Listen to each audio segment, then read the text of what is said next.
তো বন্ধুরা, আমি চলে এলাম তোমাদের সঙ্গে একটা নতুন জিনিস শেয়ার করব বলে, যেটা আমি কখনো দেখিনি আমার লাইফে। আমি এই ফার্স্ট দেখলাম।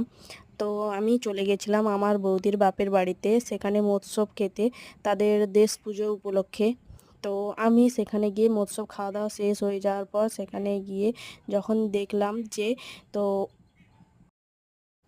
আমি দেখলাম যে যেইটুকু প্রসাদ বেঁচে গিয়েছিল সেটা সবার মধ্যে ভাগ করে দিচ্ছে। আমাদের এদিকে মৎস্য ভুলে তারা কি করে না, যে যারা কমিটির মেম্বার আছে তাদের তারা ভাগ করে নিয়ে চলে যায়, কিন্তু এখানে গিয়ে দেখলাম যে না, সবারকে মাইকে অ্যানাউন্স করে দেওয়া হয়েছিল।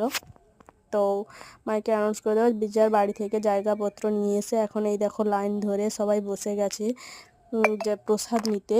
তো এটা ভালো, কারণ কারোর মনে রাগ থাকে না, কারোর মনে হিংসা থাকে না, যে যার উম, দিয়ে দেয়, সমান ভাগে ভাগ করে দিয়ে দেয়।